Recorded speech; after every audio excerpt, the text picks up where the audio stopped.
அவர் நண்பனா இருந்து எல்லா ஊக்கமும் கொடுத்து எல்லா ஒரு பயிற்சியும் கொடுத்துட்டு இருக்கக்கூடியவர் தான் தமிழ்நாடு திரைப்பட சிறு முதலீட்டு தயாரிப்பாளர் சங்கம் தலைவர் திரு RK அன்புச்செல்வன் அவர்கள். அன்போடு பேசுமாறு கேட்டுக்கொள்கிறோம். வணக்கம். இங்கே வந்திருக்க மீடியா நண்பர்களும் ஒரு முக்கியமான வேண்டுகோளை வைக்கிறேன். வாங்க மோகன், இவங்க 2 பேருடைய வயசை பாருங்க, இவங்க 2 பேருடைய முகத்தை பாருங்க. ஏன்னா நீங்கள் இது வரைக்கும் எப்படி நீங்கள் இருந்தீங்கன்னு தெரியாது. இந்த படத்துக்கு நான் நிறைய ஃபங்க்ஷனில் கலந்துருக்கேன். ஓப்பனாக சொல்ல இந்த வந்திருக்க அத்தனை மீடியா பேருமே நீங்கள் இவரை கொண்டு போய் தமிழ்நாடுல உலகம் கொண்டு சேர்க்கணும்.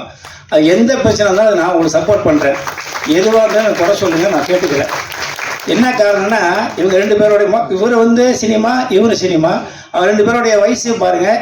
இன்னைய வரைக்கும் எந்த ஒரு சின்ன துளி கூட சண்டை இல்லாமல் பொண்ணு மாப்பிள்ளை மாதிரியே வருவாங்க டெய்லி என்னோட ஆஃபீஸுக்கு. உண்மையை தானே சொல்ல முடியும். 3 மாடி ஏறி மூச்சு வாங்கி தண்ணி குடிச்சு தான் பேசுவாங்க. ஏன் சொல்ல வரேன்னா, நான் இந்த பிரசாத்தில் எவ்வளோதையோ பார்த்துருக்குறேன்.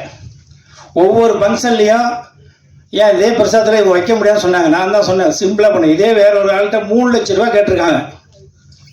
அதை நான் பேரெலாம் சொல்ல விரும்பலை. 3 லட்ச ரூபா இந்த பிரசாதத்தில் என்ன செலவு இருக்குது சொல்லுங்கள். அப்போ நான் சொன்னேன், வேண்டாம் அவ்வளோ வேணாம் சொல்லிட்டு கம்மியாக பண்ணுங்க சொன்னேன். ஏன்னா இன்னைக்கு சென்னையில் இந்த பிரசாத்னு ஒரு ஸ்டூடியோ இல்லைன்னா ஒன்றுமே பண்ண முடியாது. சிறுபடுத்துறதுக்கு எவனுக்குமே இங்கே இல்லை, ஒரு திரையரங்குமே கிடையாது, ஒன்றும் கிடையாது. அப்பேற்பட்ட ஒரு தேட்டரில் இன்னைக்கு இவங்க வச்சிருக்காங்கன்னா நீங்கள் கண்டிப்பாக கொண்டு சேர்க்கணும். அதேமாதிரி சில பேர் என்ன செய்யணும், 3 லட்சம் வாங்கினா அந்த 3 லட்சத்தை என்ன செலவு பண்ணாலே கணக்கும் கொடுக்கறதுல ஒரு மயிரும் கொடுக்கறதுல பிடிச்சிருக்கு. நான் ஓப்பனாக சொல்லுவேன். 3 மணி நேரம் 2 பேர் உட்காந்துருக்கேன். மீடியாவுக்கும் ஒழுங்கான முறை எதுவும் கொடுக்கறது கிடையாது. நான் 1000 தடவை சொல்லணுங்கிறத சொல்கிறேன். 3 மணி நேரம் 2 பேர் உட்காந்து மீடியாவில் கொடுத்து எதையுமே இல்லாமல் டீ கொடுக்காம ஒன்று கொடுக்காம உட்கார வச்சுருந்தேன். அவங்க எப்படி இந்த கண்டென்ட் போடுவாங்க, எப்படி இந்த லிங்க் அனுப்புவாங்க, அதை அனுப்ப மாட்டாங்க. அதனால் நான் சொல்கிறேன், இனி எந்த ஒரு பிரச்சனையாக இருந்தாலும் பிடிச்சதை காப்பாற்றுங்க. பிடிச்ச நல்லா இருந்தால் தான் அடுத்தடுத்து படம் எடுப்பான், அடுத்தடுத்து உங்களுக்கு லைஃப் கொடுப்பான், அடுத்தவங்களுக்கு வருமானம் வரும். அதை யாருமே யோசிக்கிறது இல்லை. பிடிச்சது மட்டும்தான் நீ தெருவில் பிச்சை எடுத்துருக்காங்க. எல்லாரும் ஓஹோன்னு போஸ்ட் ஓட்ட வாங்கி சந்தோஷமாக சொந்த வீடு வாங்கிட்டு வர ராஜா மாதிரி வாழ்ந்துருக்கான். நான் படம் எடுக்க பிடிச்சவங்க அவ்வளோ கஷ்டப்படுறாங்க. இன்னைக்கு இவங்க 2 பேரும் படம் எடுத்துறாங்க. இவங்களுடைய முயற்சி தான், இவங்களுடைய வெயிட். இவங்க தோக்குறான் செய்கிற அப்புறம் இன்னைக்கு நிற்கிறா பாரு. இவங்களுடைய பாட்டு எல்லாம் கேட்டீங்க. நான் ஓப்பனாக சொல்கிறேன், அமக்கலம் படத்தில் ரஜினி சத்தம் இல்லாத உலகம் கேட்டுங்கிற வரி மாரி குரல் அவ்வளோ அருமையாக இருந்துச்சு. அதுமாதிரி 2 படத்தில் வந்துருவேன், ரெட் அந்த மாதிரி வாய்ஸ் பாட்டு ரொம்ப சூப்பராக 6 பாட்டு அருமையாக இருந்துச்சு. இந்த கதையை கூட நான் பார்த்தா கிரிமினலாக இருக்கு. ஏன்னா ஹீரோயினி ஃபர்ஸ்ட் ஒருக்கு, அப்புறம் ஹீரோயினி 35 வயசுல ஹீரோயினி வருது அப்படிங்கிற மாதிரி எடுத்து. ஏன்னா இந்த மாதிரி படம் ஓடினதை இவங்களை படம் எடுக்கணும்னு அவசியமே கிடையாது. ஏன்னா இன்னைக்கு இவங்களோட வயசுக்கு இதெல்லாம் படம் எடுத்து வீட்டில் போய் எடுத்து என்ன பண்ணுவோம் கேட்டிருப்பாங்க. அதேமாரி சொல்லி அழுதார். என்னோட ஒய்ஃபு தான் காரணம். என்னன்னா நானும் ஒவ்வொரு போதும் சொல்லும் போல ஏன் சொல்றேன்னா, நீங்கள் அடுத்தவனை ஏமாத்துன்னு நினச்சிங்கன்னா வாழ்க்கையில் உருப்படவே முடியாது. சினிமாவை யார் நேசிக்கிறீங்களோ உங்களை என்றைக்குமே காப்பாற்றும். நீ பார்த்துருப்பீங்க, எத்தனையோ பேரை பார்த்து எவ்வளோ நடிகரை பார்த்துருப்பீங்க. என்ன காரணம், நான் ஏன் இந்த சங்கம் ஆரம்பிச்சேங்கன்னா ஏமாத்த விடாங்க அந்த சங்கத்தை ஆரம்பித்தேன். ஒன்று சினிமாவில் எவ்வளோ சங்கத்தில் இருக்கு சென்னையில். ஒவ்வொருத்தரும் சங்கத்தை வச்சுட்டு போனால் எவனுமே மதிக்க மாட்டான். ஒரு தலைவனை பார்க்கணுமா செலவு எவனுமே பார்க்கணும். நேராக நான் வந்தோடனே நேராக நான் பார்த்தா உட்காந்து. என்ன காரணம், சினிமா எல்லா பேரும் ஏமாத்துறான். இன்னைக்கு மொத்த பேரும் ஏமாத்துறான். எவனாவது நல்லா வரணும் அப்படின்னா படம் எனக்கு எப்போ அண்ணன் எப்போ சாவா தின்ன எப்போ காலி வாங்கிக்கலாம் சினிமாவில் சொல்லுங்க. என்ன காரணம், சினிமா நேசிக்கிறவங்க மாதிரி இவங்க இன்னைக்கு 2 பேரும் பாண்டிச்சேரியில இங்கே படம் எடுத்துருக்காங்க. நீங்க ஏன் அவங்க பாண்டிச்சேரி வைக்க முடியாதா? பாண்டிச்சேரி இடம் இல்லையா? இல்லையா? ஏன் ஒரு சிஎம் அருமையா அவர் ரெங்கசாமி கூட உடனே வந்துருவாரு. அவர் ரொம்ப நண்பர். என்ன காரணம், சினிமா நேசின யாருமே எனக்கு தெரிஞ்சு. நானே 89 வந்தேன். இன்னைக்கு நீ உங்களுக்கு நேரம் பேசுன காரணம் என்னோட உழைப்பு.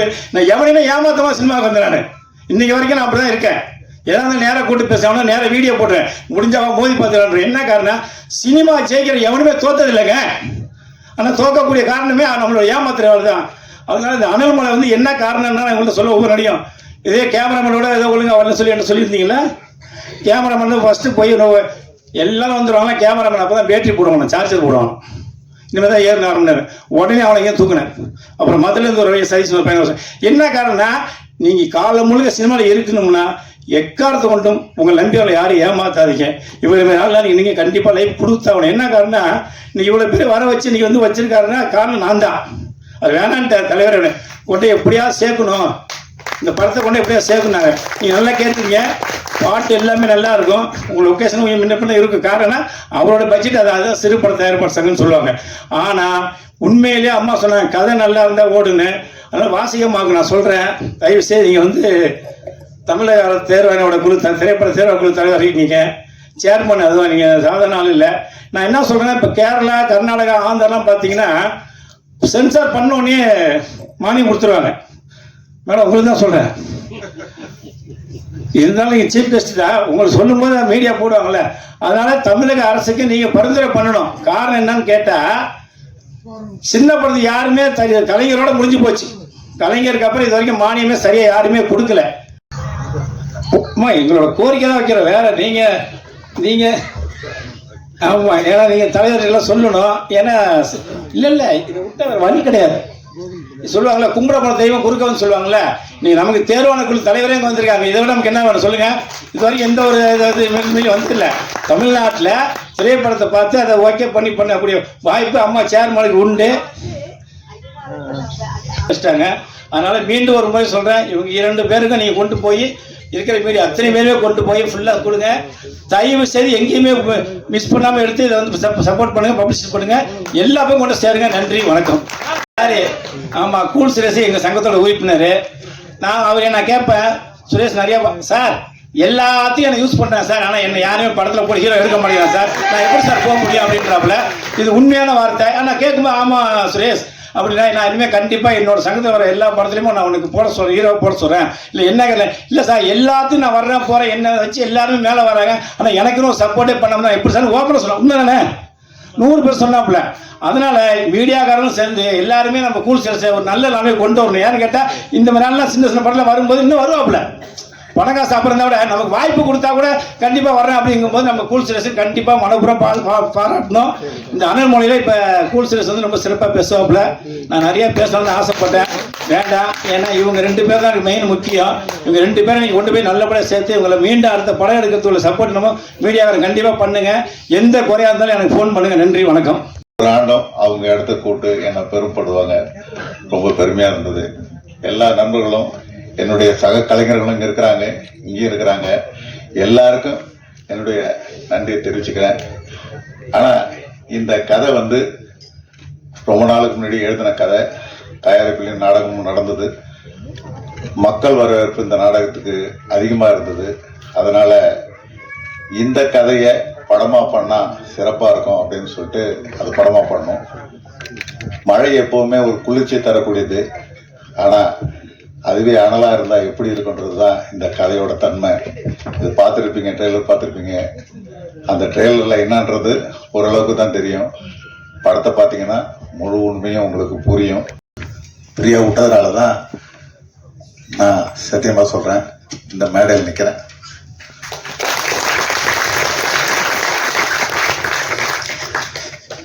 இதை சொல்கிறதுக்கு எனக்கு கூச்சம் இல்லை, தயக்கம் இல்லை.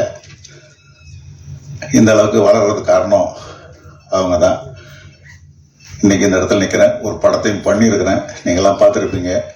இதுக்கு அனைவரும் சப்போர்ட் பண்ணணும், மீடியா சப்போர்ட் பண்ணி இதை வந்து வெளிக்கொண்டு வரணும். உங்களுடைய ஆதரவும் அன்பும் இருக்கிற வரைக்கும் எல்லா சிறு முதலீட்டில் பண்ணுற தயாரிப்பாளர்களும் வெளிவருவாங்க.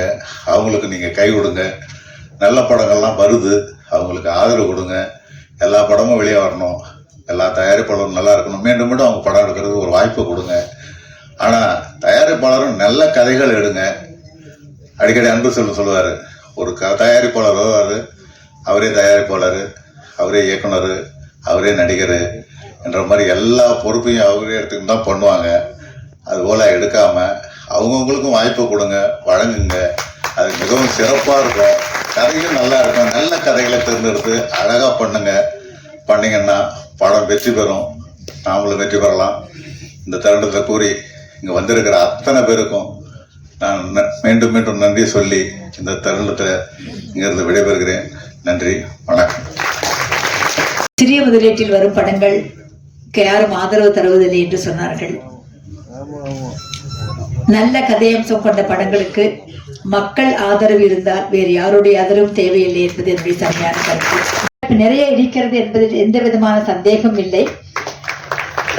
அந்த நம்பிக்கையில் இப்பொழுதே உங்களுக்கு என்னுடைய எல்லோருடைய வாழ்த்துக்களையும் நான் தெரிவித்துக் கொள்கிறேன்.